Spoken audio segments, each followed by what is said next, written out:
காளியம்மன் கோவில் பூசாரி செய்த நெகிழ்ச்சி ஊட்டும் பூஜை செயல்.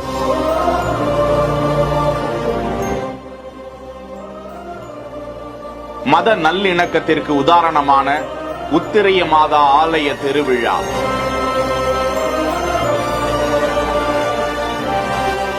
திண்டுக்கல் மாவட்டம் சானார்பட்டி அடுத்துள்ள கொசவப்பட்டி கிராமத்தில் புனித உத்திரைய மாதா ஆலயம் பிரசித்தி பெற்ற ஒரு சர்ச்சாக அமைந்து வருகிறது. அந்த ஆலய திருவிழா கடந்த 11ஆம் தேதி நவநாள் திருப்பலியுடன் கொடியேற்றத்துடன் தொடங்கிய நிலையில் திருவிழாவின் நிறைவு நாளான தேர் திருவிழா கோலாகலமாக நடந்தது. செபஸ்தியார் கோவில் வீதி வழியாக தேர் பவனி வந்து கொண்டிருந்த போது அங்குள்ள காளியம்மன் கோவில் பூசாரி சமத்துவத்தை போற்றும் விதமாக சூடம் ஏற்றி மணி ஓசையுடன் சிறப்பு பூஜை செய்தார் மேரி மாதாவிற்கு. Prithvi Innovias, your perfect partner.